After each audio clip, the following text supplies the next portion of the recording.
చెడ్డవారిని చూచి నీవు వ్యసన పడకుము. దుష్కార్యములు చేయవారిని చూచి మత్సర పడకుము. వారి గడ్డి వలనే త్వరగా ఎండిపోదురు. పచ్చని కూర వలనే వాడిపోదురు. యెహోవా యందు నమ్మిక ఉంచి మేలు చేయుము. దేశమందు నివసించి సత్యమును అనుసరించుము. యెహోవాను బట్టి సంతోషించుము. ఆయన నీ హృదయ వాంఛనలను తీర్చును. నీ మార్గమును యెహోవాకు అప్పగించుము. నీవు ఆయనను నమ్ముకొనుము. ఆయన నీ కార్యము నెరవేర్చును. ఆయన వెలుగు వలెను నీ నీతిని మధ్యాహ్నము వలెను నీ నిర్దోషత్వమును వెల్లడిపరచును. యెహోవా ఎదుట మౌనముగా నుండి ఆయన కొరకు కనిపెట్టుకొనుము. తన మార్గమున వర్ధిల్లు వాని చూచి వ్యసన పడకుము. దురాలోచనలు నెరవేర్చుకుని వాని చూచి వ్యసన పడకుము. కోపము మానుము. ఆగ్రహము విడిచిపెట్టుము. వ్యసన పడకుము. అది కీడుకే కారణము. కీడు చేయవారు నిర్మూలమగుదురు. యెహోవా కొరకు కనిపెట్టుకుని వారు దేశమును స్వతంత్రించుకొందురు. ఇంకా కొంతకాలమునకు భక్తిహీనులు లేకపోదురు. వారి స్థలమును జాగ్రత్తగా పరిశీలించినను వారు కనపడకపోవుదురు. దేవుడి కొద్ది భక్తులు దీవించుకున్నారు.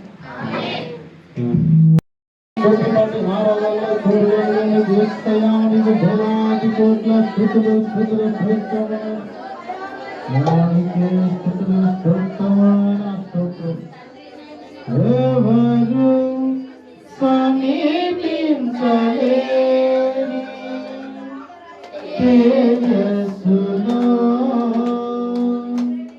నివసించునా యేసయ్యా.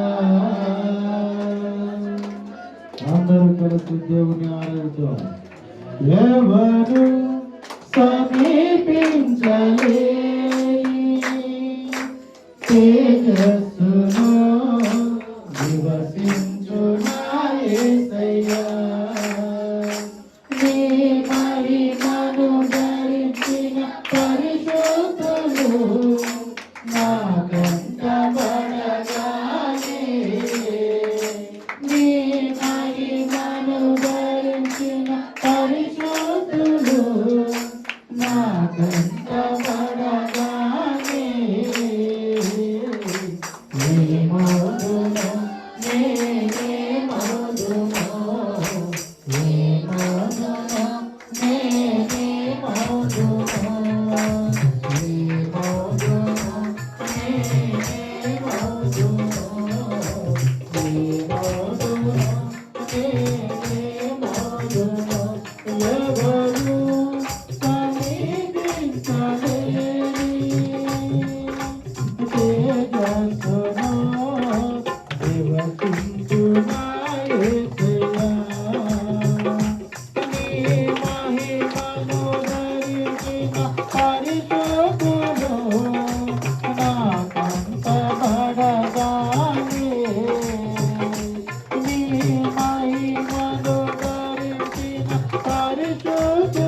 మహిమను ధరించిన పరిశుద్ధుడు నాకంత వరదానే.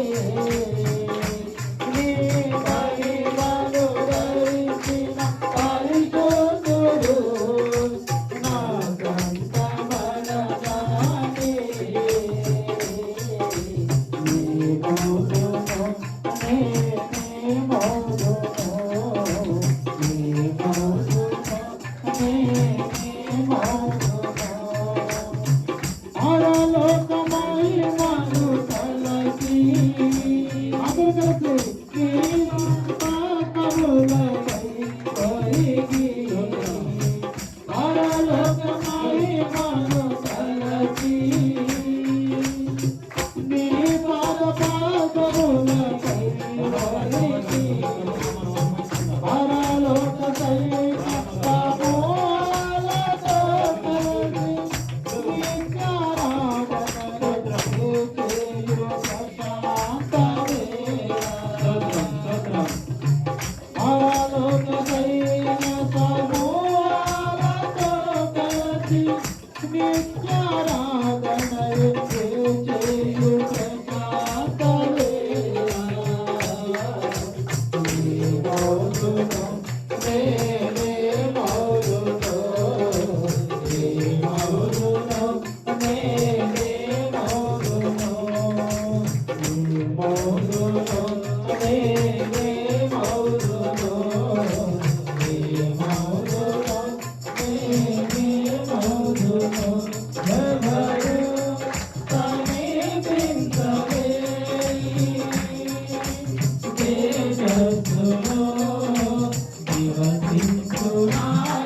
ఎవరి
కుమ్మరించు కుమ్మరించు నీ ఆత్మను ఆత్మదేవా ఆత్మదేవా నా వీరను కుమ్మరించు కుమ్మరించు నీ ఆత్మను ఆత్మదేవా ఆత్మదేవా నా వీరను.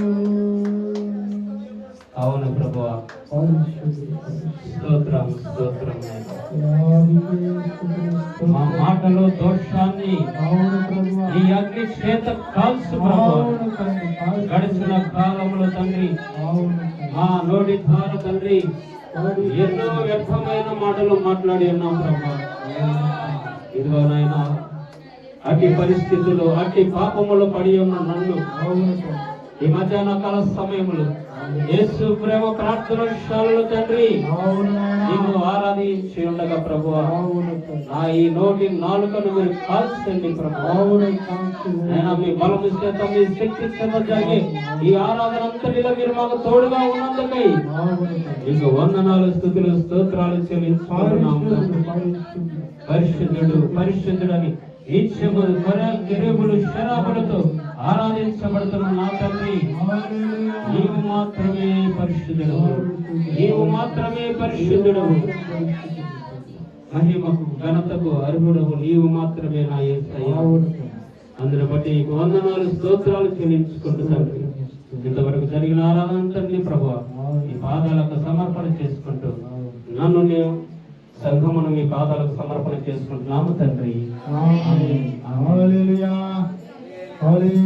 దేవునికి స్తోత్రం.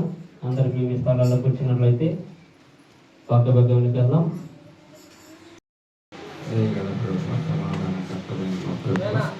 నిత్యమ దేవుడు సుందర ఆరాధించబడుతున్నాను తండ్రి. అయాదుగా తండ్రి ఉదయకాలం నుంచి ప్రభావ మాకు కృపను వచ్చినందుకు స్తోత్రాలు ప్రభావ. వచ్చిన ప్రతి బిడ్డను మీరు జ్ఞాపకం చేసుకున్నాయన, ప్రతి ఉదయం మీ స్వాధీనం పరుచుకొని నాయన, వస్తువులు ఈ శావుకున్న ప్రభు నీ శ్లోకాలను బలపరుచుకొని అయ్యా మాకు కావాల్సిన ఆత్మీయ ఆహారాన్ని మీరే సిద్ధపరచమని, మా కొరకు నాయన కలవరి శిలువలో ప్రాణం పెట్టిన నీకు మాట మా రక్షకుడు ప్రభు యేసుక్రీస్తు వారి పరిశుద్ధ నామంలో ఈ ప్రార్థన అడిగి వేడుకుంటున్నాను మా పరలోక తండ్రి. ఆమేన్.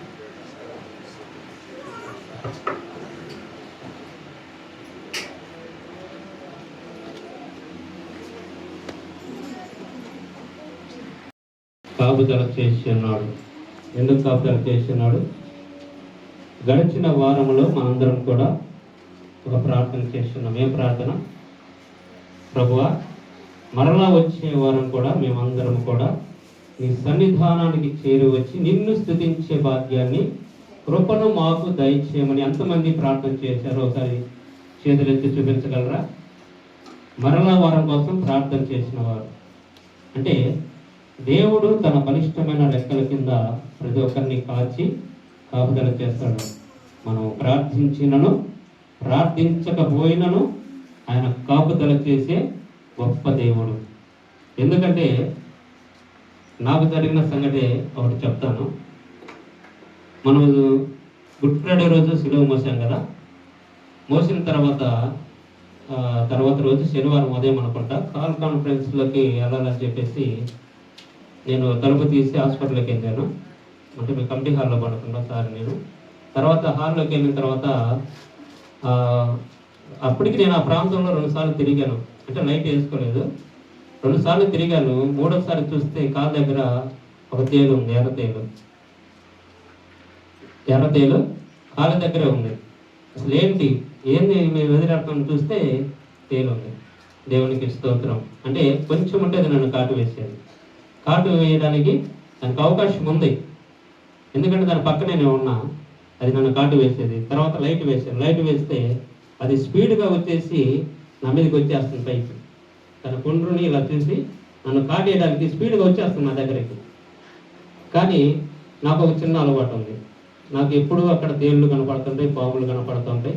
పాములను అయితే మహా కోపంతో చంపేస్తా వాటిని. అంత కసి నాకు పాములు అంటే. కానీ ఈ తేళ్ళు ఏం చేస్తానంటే ఒక చిన్న దారం తీసుకుని వచ్చి ఆ కొండకి పెట్టి ఏలాడేస్తా. తెల్లారిందాక దాని పని అంతేగా, దాన్ని వదిలిపెట్టను.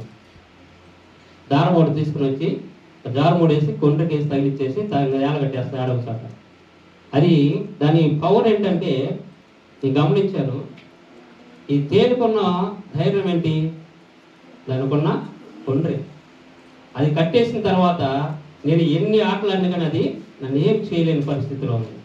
అదే కనుక తాడు తీసేసిన తర్వాత అది నన్నైతే ఒప్పుకుంటుందా? నేను అప్పుడు ఆడితే ఒప్పుకుంటుంది. అది దాని పవర్ ఏంటో నాకు చూపించింది. అందుకే నేనేం చేశానంటే దాన్ని కొండ్రుని కట్టేస్తా ప్రతిసారి. ఇప్పుడు కూడా ఒకటి ఉంది, అక్కడే తాడు కట్టేసి వదిలేశారు ఆ పొలంలో. అదే తిరుగుతూ ఉంది రోజు. దేవునికి స్తోత్రం. ఎందుకంటే నాకు అంత కోపం. పాములన్నా తేలన్నా ఆట ఆడుకుంటారు. దేవునికి స్తోత్రం. అంతటి కృప దేవుడు నాకు ఇచ్చాడు. ఎందుకంటే దేవుడు అంతటి గొప్పవాడు. ప్రతి ప్రమాదం నుండి మనందరినీ కాపుదల చేసే దేవుడని నా నమ్మకమైన విశ్వాసం. ఇప్పుడే కాదు, చాలాసార్లు నాకు తేలుకాటు నుంచి దేవుడు కాపాడాడు. పాముల నుంచి కూడా నేను హాస్పిటల్ తరగతి వేసినప్పుడు కూడా ఏదో ఒక మొన్న కొడుకుని ఉంటాయి పాములు. ఇప్పుడైతే వర్షాకాలం అయితే ప్రతిరోజు కొట్టుకుంటా వెళ్ళిపోవడమే పాములు. కానీ దేవుడు మాత్రం గొప్పవాడు. ఎట్టి పరిస్థితుల్లో ఏ ప్రమాదమును కూడా మన దరికి చేరలేడు. అందుకే నేను మొట్టమొదటిగా ప్రార్థన చేసిన వారు ఎంతమంది చేతులు ఎత్తమన్నప్పుడు కొంతమంది ఎత్తారు, కొంతమంది ఎత్తలేదు. అంటే మీకు ధైర్యం ఉంది, దేవుడు కాపాడతాడు. ఆ విశ్వాసం మనకి మంచిది, మన జీవితాలకు కూడా చాలా మంచిది. ఎందుకంటే అపవాదిగాడు గర్జించే సింహం వలె తిరుగుతూ ఉంటాడు. ఈ అపవాదిగాడుకున్న బలం ఏమిటి? ఈ అపవాదిగాడి పని ఏంటి? ఎవరిని మింగుతాడు? బలహీనులైన వారిని మృంగుతాడు. బలహీనమైన మనస్సు కలిగిన వారిని మృంగివేయడానికి కూడా ప్రయత్నం చేస్తుంటాడు. మనం ఎప్పుడైతే ఎదురు తిరుగుతామో అపవాదికి, అప్పుడు మనవాడు ఏం చేస్తాడు? మన ప్రభువైన యేసుక్రీస్తు ప్రభువారు మనకు నేర్పించిన మాట ఏమిటంటే, అపవాది మీ వద్దకు వచ్చినప్పుడు దానిని మీరు గద్దించాలి. ఏం చేయాలి? గద్దించే స్వభావం మనం నేర్చుకొని ఉండాలి. అట్టి హృదయం మనం కలిగి ఉండాలి. ఎందుకంటే మన ప్రభువైన యేసుక్రీస్తు ప్రభువారు ఆయన ఏం చెప్తున్నాడంటే, ప్రతి విషయంలో నిన్ను కాపుదల చేయవాడను నేనే అంటున్నాడు ఆయన. అంతటి ప్రేమమయుడు, అంతటి కృప చూపించే దేవుడు మనకి ఇచ్చినందుకు ఆ దేవాది దేవుడికి కృతజ్ఞతార్పణలు చెల్లించుకుందాం. 91వ కీర్తన మొదటి వచనం ఒకసారి చదువుకుందాం త్వరగా. మహోన్నతుని చాటున నివసించువాడే, సర్వశక్తుని నీడన విశ్రమించువాడు. ఆయనే ఆశ్రయము, నా కోట, నేను నమ్ముకొని నా దేవుడు.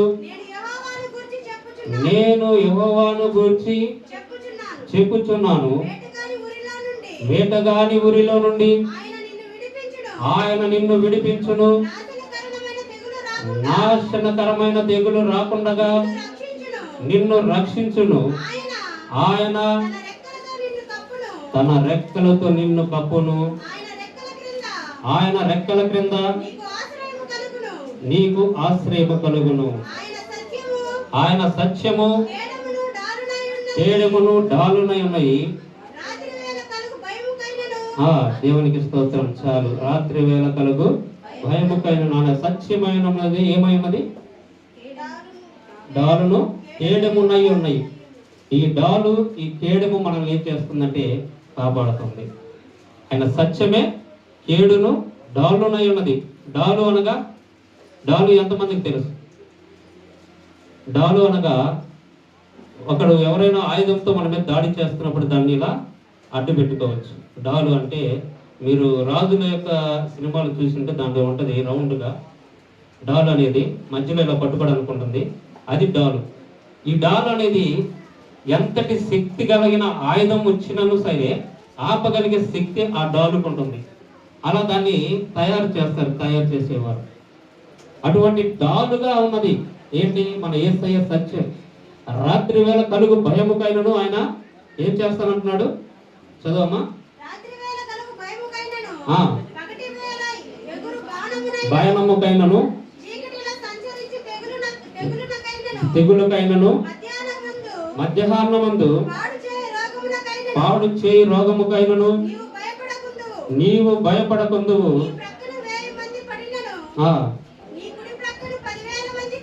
కూలినను అపాయము నీ యొద్దకు రాదు. చప్పట్లు కొట్టి ప్రభు నామాన్ని మహిమ పరుచుకుందాం. మనము ఏ స్థితిలో ఉన్నా, ఏ పరిస్థితిలో ఉన్నా, ఈ 91వ కీర్తన ద్వారా దేవుడు మనందరికీ కలిగిన భయాన్ని తీసివేసి ధైర్యాన్ని మన హృదయాలకు ఆయన మనకు నేర్పిస్తున్నాడు. అధైర్యపడవద్దు దేవుడే. అక్కడ ఏ విషయంలో కూడా, ప్రతి విషయంలో కూడా బలము కలిగి ఉండాలి. ఈ 91వ కీర్తన మనందరికీ ధైర్యాన్ని ఇస్తుంది, మనోధైర్యాన్ని నింపుతుంది. ఎందుకంటే చాలా మంది రోగములను చూసి భయపడేవారు ఉన్నారు, అప్పులను చూసి భయపడేవారు ఉన్నారు, సమస్యలను చూసి భయపడేవారు ఉన్నారు, ఇరుగు పొరుగు వారి మాటలకి తలంచుకొని భయపడేవారు ఉన్నారు. కానీ ప్రతి విషయంలో కూడా దేవుడు మనకు తోడై ఉండి నడిపిస్తూనే ఉంటాడు. ప్రతి విషయంలో సహాయం చేస్తూనే ఉంటాడు. ఏ విషయంలో నిన్ను నన్ను విడిచిపెట్టని దేవుడు. ఆయన మరణములో సైతము నిన్ను నన్ను విడవని దేవుడు. ఆయన మరణిస్తూ కూడా నిన్ను నన్ను బ్రతికించడానికి ఆయనకు తనను తానుగా మరణానికి అప్పగించుకున్న దేవుడు మన ప్రభువైన యేసుక్రీస్తు ప్రభువారు. అటువంటి ప్రభువుల వారు మనకు తోడుగా ఉన్నప్పుడు మనం ఏ విషయంలో కూడా చింతించే వారిగా ఉండకూడదు. ఏం చేయాలి? చింతించే వారిగా ఉండకూడదు. చింత యావత్తు నా మీద మోపుడి అంటున్నాడు ఆయన. ఏమంటున్నాడు? చింత యావత్తు, మీకున్న ప్రతి చింతని నా పైన మోపండి. మొట్టమొదట మనం ఏం చేయాలి? ప్రభు యొద్దకు రావాలి. యాకోబుకు రాసిన పత్రిక 4వ అధ్యాయము 7వ వచనం ఒకసారి చదువుకుందాం త్వరగా. ప్రతి విషయంలో దేవుడు మనకు తోడుగా ఉంటాడు. చింత యావత్తు ఆయన మీద వేయాలి. మొట్టమొదట మనం ఏం చేయాలి? దేవునికి లోబడి ఉండాలి. ఆ అపవాదిని వాడి యొద్ద నుండి పారిపోవును. ప్రతి విషయముల గురించి మనం ఎక్కడికి వెళ్ళాలి? దేవుని యొద్దకి రావాలి. ఎక్కడికి పోవాలి? ప్రతి విషయంలో మనము దేవుని యొద్దకు రావాలి. మొట్టమొదటిదిగా ఏంటి? ప్రభువుకి అందరము లోబడి భయపడాలి. ప్రతి ఒక్కరూ నేర్చుకోవాల్సింది ఏంటంటే యేసుప్రేమ ప్రార్థన విషయాల్లో మొట్టమొదటిగా ప్రభువుకు భయపడాలి, ఆయన మాటకి లోబడాలి. తర్వాత మనం ఏం చేయాలి? అపవాదిని ఎదిరించే వారిగా ఉండాలి. తర్వాత పారిపోవును. మనం దేవుని యొద్దకు రావాలి. ఎక్కడికి రావాలి? మనం ఎప్పుడైతే దేవుని యొద్దకు వస్తామో అప్పుడు ఆయన మన యొద్దకు వస్తానంటున్నాడు. చప్పట్లు కొట్టండి. దేవుడే మన యొద్దకు వస్తానని మాట ఇస్తుంటే మనం మాత్రం ఏం చేస్తున్నాం? మనకున్న సమస్యలను పట్టుకొని ఊగులాడిపోతూ ఉంటాం. నాకు నేర్చుకున్న స్థలములో నా గురువు గారు నాకు నేర్పించింది ఏంటంటే, నాకున్న సమస్యను ఒకసారి మా జాకోబ్ పాస్టర్ గారికి చెప్పినప్పుడు, అన్న నాకు ఇలాంటి సమస్య ఉందంటే, రవి నీకున్న సమస్య ఎంత? నీకున్న సమస్య ఎంత అంటే, అన్న చెప్పలేను అన్నాను. నీకున్న సమస్య ఇంత. ఎంత? ఇంత సమస్య. నీ ఎదురుగా ఉన్న దేవుడు ఎంతటి వాడు? ఆకాశములు మహాకాశములు పట్టజాలని వాడు. ఆకాశాలే పట్టలేవాడిని.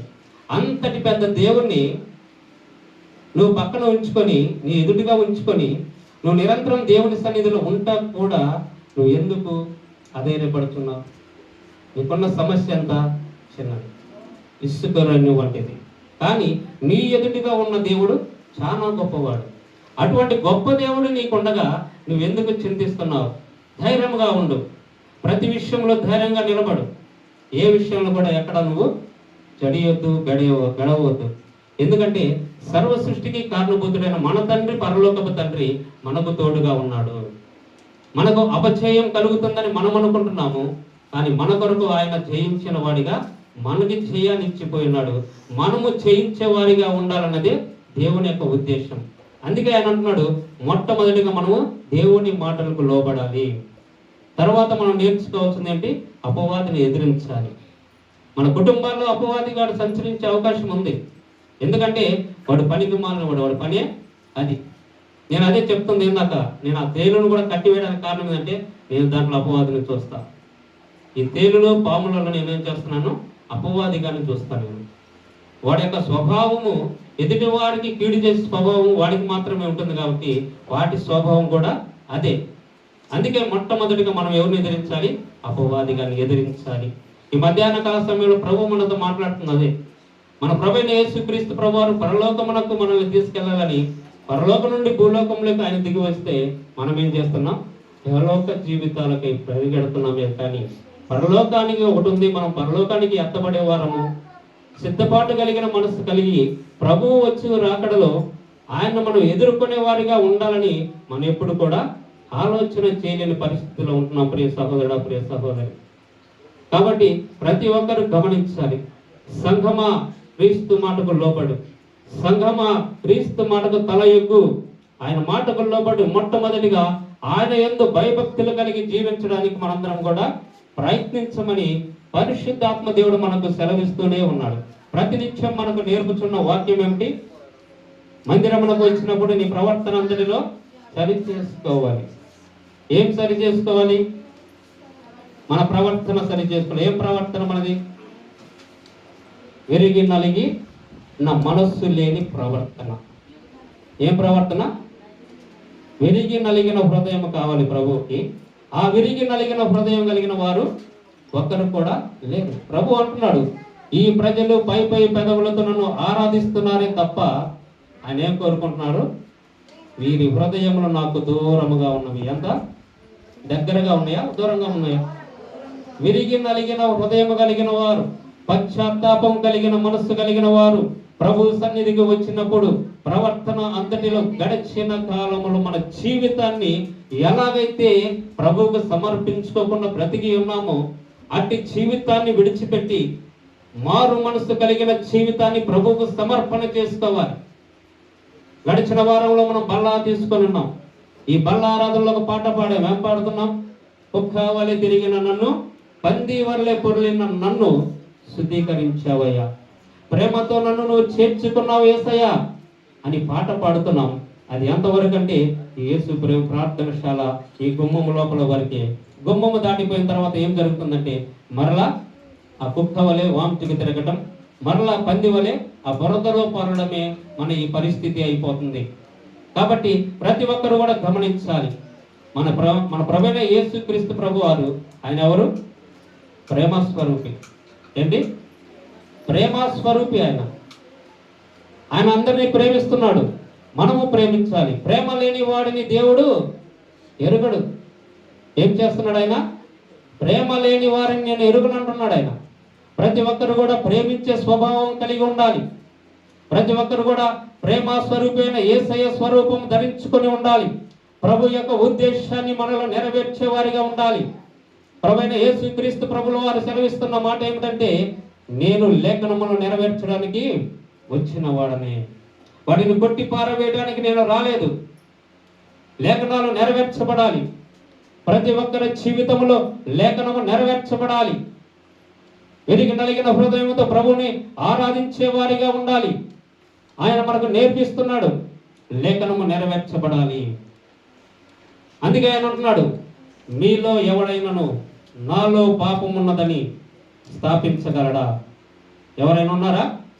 మన ప్రభువైన యేసుక్రీస్తు ప్రభువారిని అక్కడున్న శాస్త్రులు, పరిసయ్యులు, సద్దుకయ్యులు, ధర్మశాస్త్ర ఉపదేశకులు, 4 తెగల వాళ్ళు ప్రతి విషయంలో ఆయన్ని ఆటంకపరుచుకుంటూ ఆయన సువార్త చేయనీయకుండా ఆయన ఆపుదల చేయాలని, ఆయన ఆపివేయాలని అనేకులు కంకణం కట్టుకుని ఉన్నప్పుడు ప్రభువైన యేసుక్రీస్తు వారు ఒక ఛాలెంజ్ విసురుతున్నాడు. ఏం ఛాలెంజ్? నాలో పాపము ఉన్నదని మీలో ఎవరైనాను స్థాపించగలడా అని ఆయన ఎందుకు వారి మీద ఛాలెంజ్ విసురుతున్నాడు? ఆయన పాపి కాదు, ఆయనలో పాపము లేదు. ఈ లేఖన భాగము మన జీవితంలో కూడా నెరవేర్చబడాలి. మనము కూడా ఏం చేయాలంటే అనేకులు ఎదుట మనం నిలబడినప్పుడు మన వైపు ఏలెత్తి చూపించకుండా మనం క్రీస్తు స్వరూపమును ధరించుకున్న వారమై క్రీస్తు మహిమలో మనందరం కొనిపోబడే వారిగా ఉండాలి. క్రీస్తు స్వరూపం ధరించుకున్నవాడు ఆయన అంటున్నాడు ప్రభువైన యేసుక్రీస్తు ప్రభువారు. మనల్ని ఎలా తయారు చేసుకున్నాడు ఆయన? మన పోలిక చొప్పున మన స్వరూపమునందు, ఆదికాండం 1వ అధ్యాయంలో మన పోలిక చొప్పున మన స్వరూపమునందు మనము నరులను చేసేదము అని ప్రభువుల వారు మాట్లాడుతున్నాడు. ప్రతి ఒక్కరు కూడా రూపాంతరము కలిగిన మనస్సు, రూపాంతరం కలిగిన హృదయమును ప్రభువుకు మనం సమర్పణ చేసుకోవాలి. ప్రతి విషయంలో దేవుని యందు భయభక్తులు కలిగి మనం జీవించాలి. మనము బ్రతుకుతున్న బ్రతుకు, మనము బ్రతికేదే బ్రతుకనే మనం అనుకుంటుంటే, కానీ యేసయ్య ఏమంటున్నాడంటే ప్రతి విషయం మనకి వేలెత్తి చూపిస్తూనే ఉన్నాడు. మీరు మారాలి, ప్రతి ఒక్కరూ మారాలి. మీ హృదయాలు నాకు దూరముగా ఉన్నవి. ఎంత దూరముగా ఉన్నాయంటే కొలతలేనంత దూరంగా ఉన్నాయి. మన యేసయ్య ప్రేమను పొందుకోలేనంత దూరంగా ఉన్నాయి. మన యేసయ్య కరుణను పొందుకోలేనంత దూరంగా మన హృదయాలు కాఠిన్యమైపోయినాయి.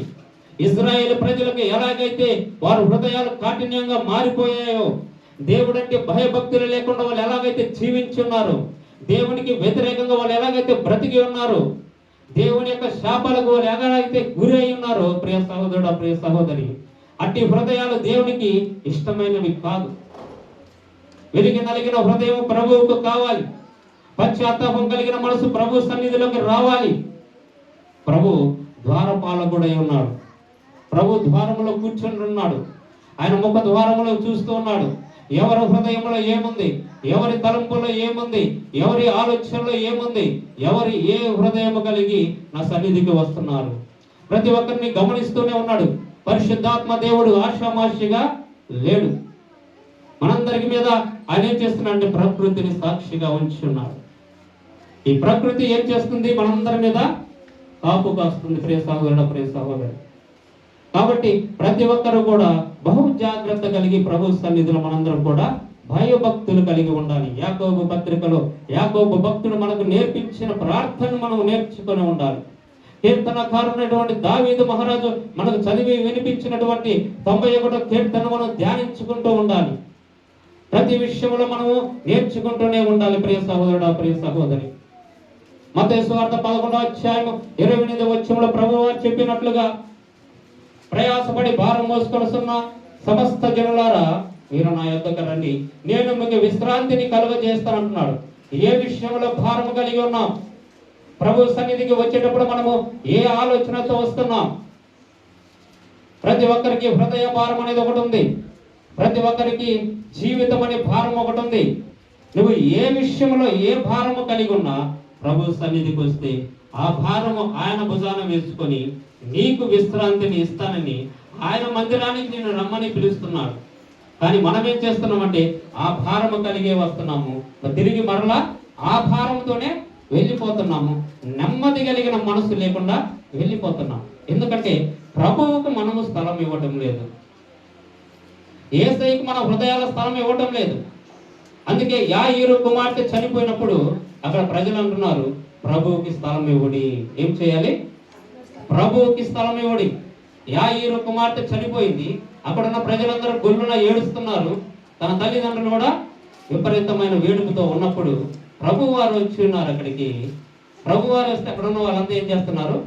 యేసయ్య వచ్చిన మా విషయాన్ని గమనించక వారందరూ ఏం చేస్తున్నారంటే వాళ్ళ పని వాళ్ళు చేస్తున్నారు. ఏం చేస్తున్నాడు? ప్రేలాపిస్తూనే ఉన్నాడు, ఏడుస్తూనే ఉన్నారు. ఒకరి తర్వాత ఒకళ్ళు ఏడుస్తూ ఉన్నారు. ఇక్కడ 12 మంది శిష్యులు వెళ్ళి, అమ్మ ప్రభు వారు వచ్చినాడు, కొంచెం స్థలం ఇవ్వడి. ఎవరికి? ప్రభు వచ్చినాడు, యేసయ్య వచ్చినాడు, లోకరక్షకుడైన యేసుక్రీస్తు ప్రభు వారు వచ్చి ఉన్నారు కాబట్టి ఆయనకు స్థలం ఇవ్వడి. ఏం చేయాలి మనము? మన హృదయములో అక్కడ ఎలాగైతే ఆ చనిపోయిన యాయీరు కుమార్తెను తిరిగి లేపిన యేసయ్య, ఆ కుటుంబాల సంతోషాన్ని నింపిన యేసయ్య, ఈ రోజున మనము కూడా కొంచెం ఆయనకు స్థలం ఇస్తే ఎక్కడ?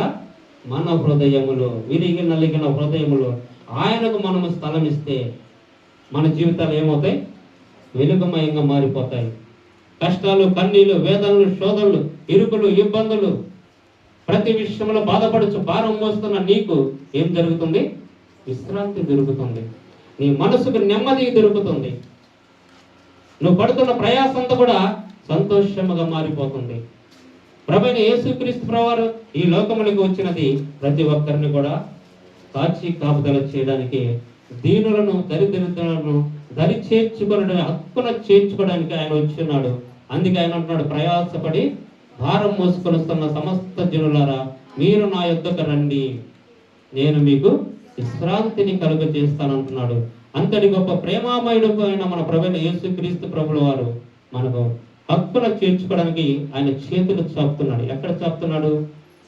ఎప్పుడు చాపుతున్నాడు? యెషయా గ్రంథం 65:2 వచనం చదువుకుందాం. యెషయా గ్రంథం 65 అధ్యాయము 2 వచనం చదువుకుందాం.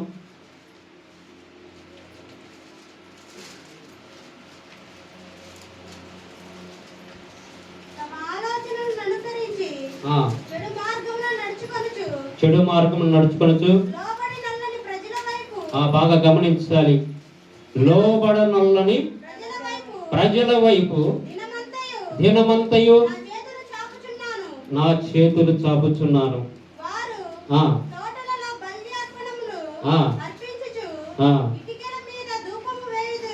దేవునికి స్తోత్రం. ఏం చెప్తున్నాడు ఆయన? దినమంతయు. ఎప్పుడు? దినమంతా కూడా ఎవరి వైపు చూపిస్తున్నాడు? లోబడనొల్లని ప్రజల వైపు.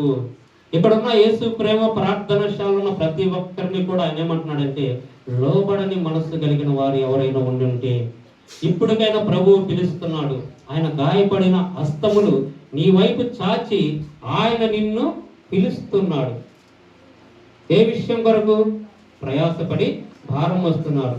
పాపమనే ప్రయాసం, అనారోగ్యమనే ప్రయాసం, అప్పులనే ప్రయాసం, ఇంకను కుటుంబాలలో శాంతి సమాధానం లేని ప్రయాసంతో, ఇంకను భార్య భర్తల మధ్య సమాధానం లేదు, సంతోషం లేదు, ఒకరి పట్ల ఒకరికి ద్వేషాలు రేగుతున్నాయి.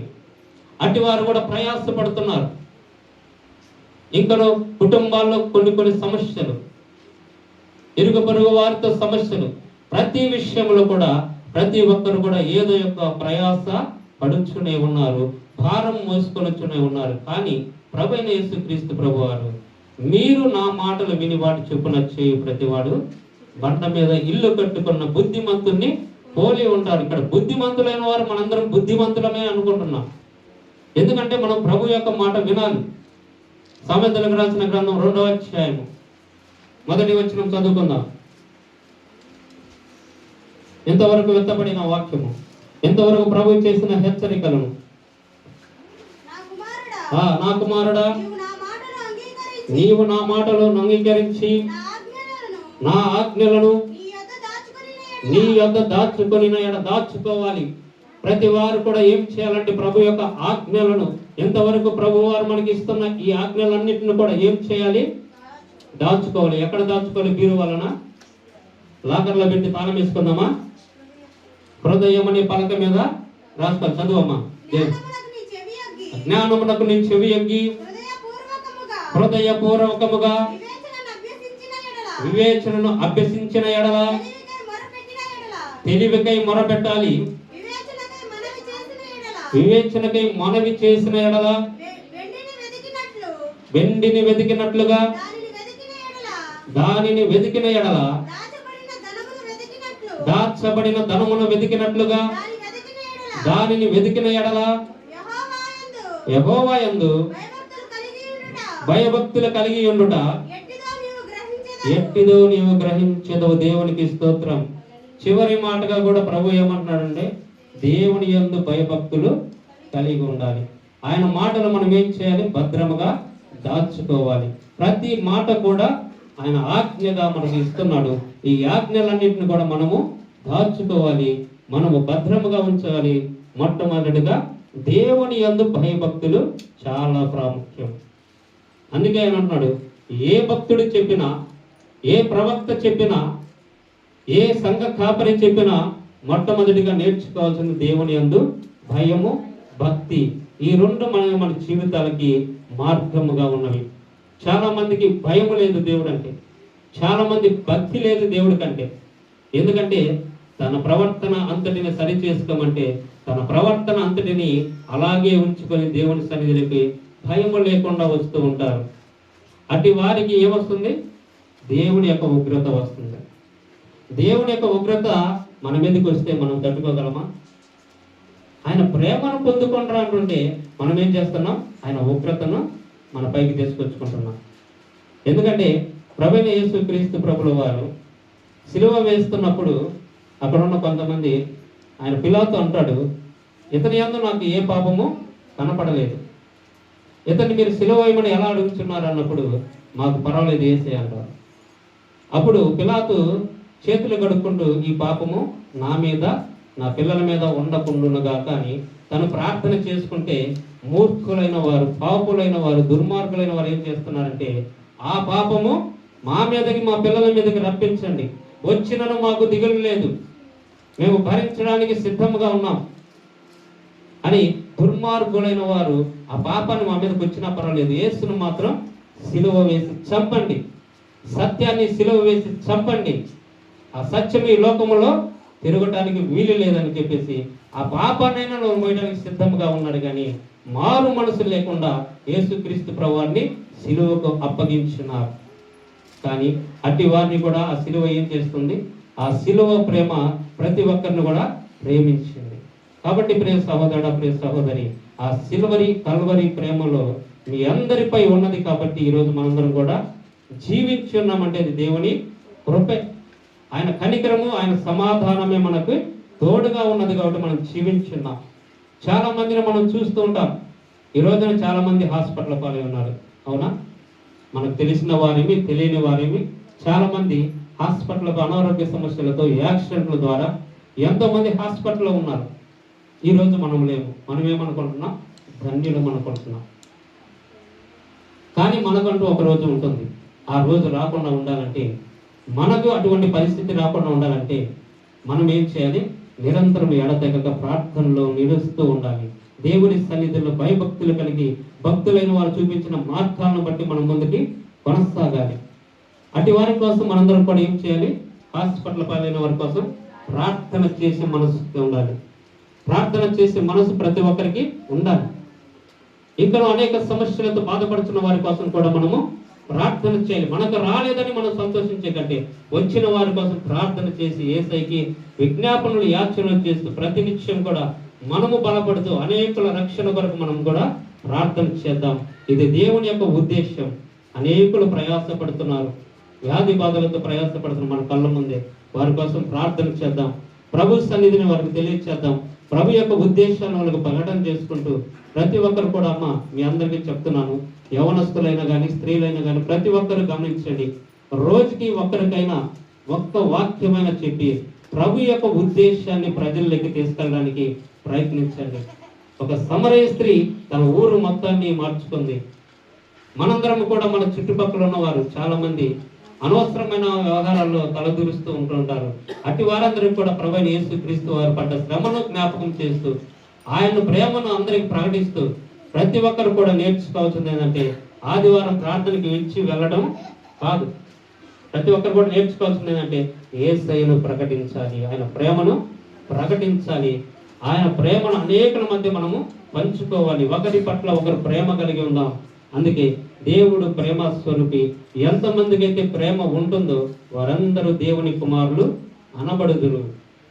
కాబట్టి మనందరం కూడా దేవుని కుమారులమని కుమార్తెలమని మనము ధైర్యముగా ముందుకు కొనసాగుతూ అనేకులకు సువార్తను ప్రకటించే కృపను పొందుకొని ఉన్నాం. ప్రతి ఒక్కరికి దేవుడు కృప ఇచ్చున్నాడు. ఆ కృపను మాత్రం వ్యర్థముగా పోలించుకోకుండా మనము భయభక్తులు కలిగి కీర్తనకారుడు చెప్పినట్లుగా, అలాగే యాకోబు భక్తుడు చెప్పినట్లుగా మొట్టమొదటిగా మనము ఆ దేవాది దేవుని అందు కృతజ్ఞత కలిగి జీవించే భాగ్యాన్ని దేవుడు మనకి ఇచ్చినందుకు మనం ఎంతో ధన్యులమై ఉన్నాము. దేవుడి కొద్ది మాటలు మనందరి వెనుకలకు వినిపించి మనందరి బ్రతుకులు మార్చడానికి ఆయన లేఖనములు మనకు చదివి వినిపించిన పరిశుద్ధాత్మక సాహసం మనకు తోడుగా ఉంచి మనందరినీ బలపరచుటకు ప్రభు చూపించిన కృపకు కృతజ్ఞతలు కలిగి ఆ ప్రభుకు వందనాలు చెల్లించుకొనొచ్చు. వెత్తబడిన వాక్యం గురించి మన మధ్యలో ఉన్న సార్ ప్రార్థన చేస్తారు.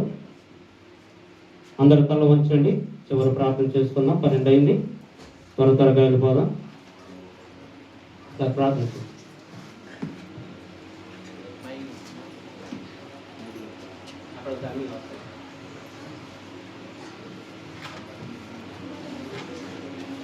ప్రార్థన చేస్తున్నాము. మిక్కిలి పరిశుద్ధ కలదా బంగారు పదాలు పొందనాలు తండ్రి, మీ పరిశుద్ధ ఆలయంలోకి మమ్మల్ని అందరిని నడిపించిన విధానానికి మీకు వేలాది కోట్లాది స్తోత్రించాలనుకుంటున్నాం. తండ్రి, ఈ ఉదయకాల సమయంలో మేమందరం కూడి గుంపుగా నిన్ను స్తుతించడానికి, ఆరాధించడానికి, నిన్ను కీర్తించడానికి, నిన్ను ధ్యానించుకోవడానికి మాకు ఇచ్చిన ఈ సమయానికి మీకు వేలాది కోట్లాది స్తోత్రం చెల్లించుకుంటున్నాం. మా దేవా తండ్రి, ఎక్కడైతే ఇద్దరు ముగ్గురు కూడి నా నామం ధ్యానంతో అక్కడ నిర్ణయాన్ని సెలవిస్తున్న గొప్ప దేవుడు నీకు వందనాలు స్తోత్రం తండ్రి. తండ్రి, ఈరోజు ఎత్తబడిన వాక్యాన్ని ప్రభా మేమందరము మర్చిపోకుండా మా హృదయాల్లో ప్రభా వాటిని మలిపించుకొని తండ్రి అభివృద్ధి చేయాలన్న సహాయం దయచేయండి. మీ కృపను దయచేయండి. వాటి ప్రతిఫలాలను మేము అనుభవించే భాగ్యాన్ని దయచేస్తున్న గొప్ప దేవుడా నీకు వందనాలు స్తోత్రం తండ్రి. ప్రయాసపడి భారం ఇచ్చిన సమస్త జనులారా నా దగ్గర ప్రయాణం చెప్పుచున్నాం తండ్రి. మేమందరం భారం కలిగి మీ దగ్గరికి వస్తూ ఉన్నాం తండ్రి. మా కుటుంబంలోను, మా సంఘంలోను ప్రభు, మా హృదయంలోను అనేక భారమైంది. మా అంతరంగాన్ని ఎరిగిన దేవుడా తండ్రి, మా భారాన్ని మీ దగ్గర ఉంచుతున్నాం తండ్రి మా భారాన్ని మీరు మోయిస్తూ సిలువలో వేలాడి మీ యొక్క రక్తాన్ని మాపై ప్రోక్షించి ప్రభా మా పాపాలకు మా భారాలకు ప్రభా విమోచన కలిగించి విడుదలను దయచేసి తండ్రి మా అందరికీ జయ జీవితాలను ఇచ్చిన గొప్ప దేవుడా నీకు వందనాలు, స్తుతి స్తోత్రం చెల్లించుకుంటున్నాం. తండ్రి మేమందరం మీ యందు భయభక్తులు కలిగి జీవించే జీవితాలను దయచేయండి తండ్రి. ఈ శుద్ధ హృదయాలను దయచేయండి. ఉదయాన్ని మిమ్మల్ని వెతకడానికి మీ పరిచర్యలో పాలుభాగస్థలవడానికి మా హృదయాలను మీ వైపు తిప్పండి. నేనే మార్గం, నేనే సత్యం, నేనే జీవం అని చెప్తున్న గొప్ప దేవుడా మీ మార్గాన్ని మేము ఎన్నుకొని మీ మార్గాన్ని సరళమైందని మేము నమ్మి నమ్మకమైన దేవుణ్ణి మేము పూజించి ఆరాధించే భాగ్యాన్ని మాకు దయచేయండి తండ్రి. ఇక్కడ అనేక మంది ఉంటుండగా ప్రతి ఒక్క బిడ్డను మీరు దీవించి ఆస్వాదించండి తండ్రి. ప్రార్థన ప్రారంభం నుండి చివరి వరకు మీరు ఎక్కడి కింద మమ్మల్ని కాచి కాపాడి తండ్రి మీ కృపతో మమ్మల్ని భద్రపరుస్తున్నందుకు మీకు వేలాది కోట్లాది స్తుతి స్తోత్రం చెల్లించుకుంటున్నాం తండ్రి. తండ్రి జీవించే జీవితాలను ధ్యానాలను మాకు కలుగు చేయండి తండ్రి. మీ యొక్క ఆకాశ వాకులను తెరచి మా మధ్య ఉన్న గొప్ప దేవుడా మా ద్వారా మీరే మహిమ ఘనత ప్రభావం పొందుకోండి. మీ చిత్తము నెరవేర్చే బిడ్డలుగా మమ్మల్ని ఉంచండి. మా హృదయాన్ని తెరచి మీరు మా జీవితంలో చేసిన మేలులకై ప్రభా వేలాది కోట్లాది స్తుతి స్తోత్రం చెల్లించుకుంటూ తండ్రి ఈ రోజంతటిని మీ చేతులకు అప్పగించుకుంటూ మరొక సమయం మీ కృప మాపై ఉంచమని మిమ్మల్ని మీ దగ్గరికి కూడుకునే భాగ్యాన్ని మాకు దయచేయమని యేసు అతి పరిశుద్ధ నామములో వేడుకొని ప్రార్థిస్తున్నాం తండ్రి. దేవుని పరిశుద్ధ నామానికి మహిమ కలుగును గాక. కానుకల సమయం కనుక బాలమూర్తి మీద ఇద్దరు కూడా మనకు విజ్ఞప్తి ఇచ్చారు. మరి కలర్ రావాలని మరి సంఘాన్ని వారు ప్రేమించినందుకు ప్రతి ఒక్కరు కూడా కుటుంబం ప్రార్థించారు. ప్రతి విషయంలో వారికి వ్యక్తిగత ప్రార్థనలో ప్రార్థన చేయాలి. మరి మంచి ఆయురారోగ్యాలు దేవుడు దయచేయాలని కుటుంబాన్ని అభివృద్ధికి దేవుడు నడిపించాలని ప్రభుపేట ప్రార్థిస్తున్నాను. దేవునికి స్తోత్రం. అందరికీ వందనాలు. పరలోకమందున్న నా తండ్రి, నీ నామం పరిశుద్ధపరచబడును గాక, నీ రాజ్యం వచ్చును గాక, నీ చిత్తం పరలోకమందు నెరవేర్చినట్లు భూలోకమందు నెరవేరును గాక. నాలుగు దినహారం నేడు నాకు దయచేయము. నా రుణం క్షమించిన ప్రకారము నా రుణములను క్షమించుము. నన్ను శోధన లేకపోని ఒక కీడుని తప్పించుము. ఎందుకనగా రాజ్యము బలము మహిమయు నిరంతరం నీవై ఉన్నావు తండ్రి. ఆమేన్ ఆమేన్ ఆమేన్. మన తండ్రి అయిన దేవుని యొక్క ప్రేమ, కుమారుడైన యేసుక్రీస్తు వారి యొక్క కృప, పరిశుద్ధాత్మ యొక్క అన్యోన్య సహవాసం ఇప్పుడును ఎల్లప్పుడూను భూలోకమందు చెదిరిపోయిన సకల పరిశుద్ధులకును యేసు ప్రేమ ప్రార్థనశాలకును అలాగే కూడి వచ్చిన ప్రతి ఒక్క సంఘ విశ్వాసికుని వారి కుటుంబాలకును అలాగే అనారోగ్య సమస్యలతో బాధపడుతున్న వారికి ఆరోగ్యంలో దయచేస్తూ అప్పుల బాధతో వారిని అప్పులు తీర్చుకునే మార్గాన్ని సహాయమును చేస్తూ గర్భఫలముల కోసం ఎదురు చూస్తున్న బిడ్డలకు గర్భఫలమును దయచేస్తూ ప్రతి విషయంలో క్రీస్తు రాకడ పర్యాంతం వరకు కాచి కాపుదలేసి భద్రపరిచి దీవించును గాక. ఆమేన్ ఆమేన్ ఆమేన్. ప్రభు యేసు రక్తమునకే చేయం, శిలువ రక్తమునకే ప్రభు యేసు రక్తమునకే చేయం, శిలువ రక్తమునకే చేయం. అపవాది క్రియలకు అంతకాల నాశనము కలుగును గాక. ఆమేన్ ఆమేన్ ఆమేన్. దేవునికి స్తోత్రం. అందరికి వందనాలు.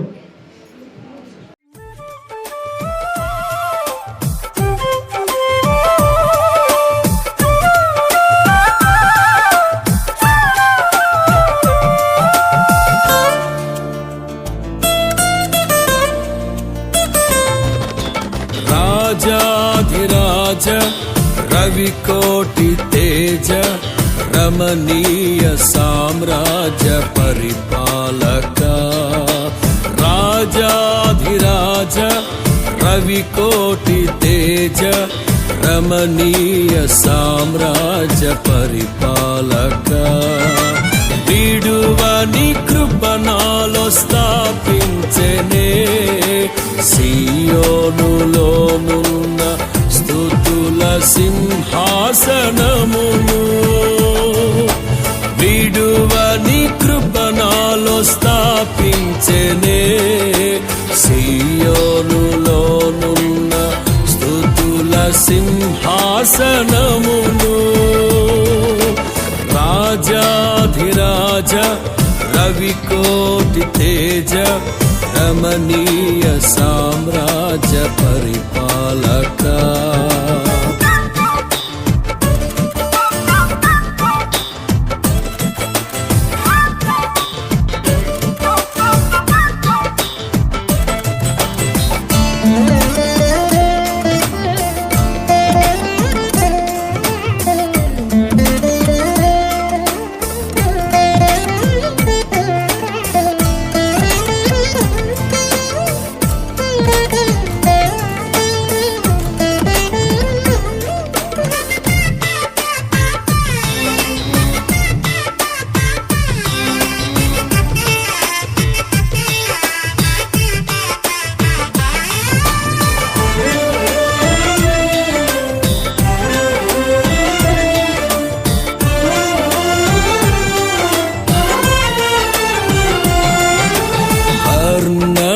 కందని పరిపూర్ణమైనని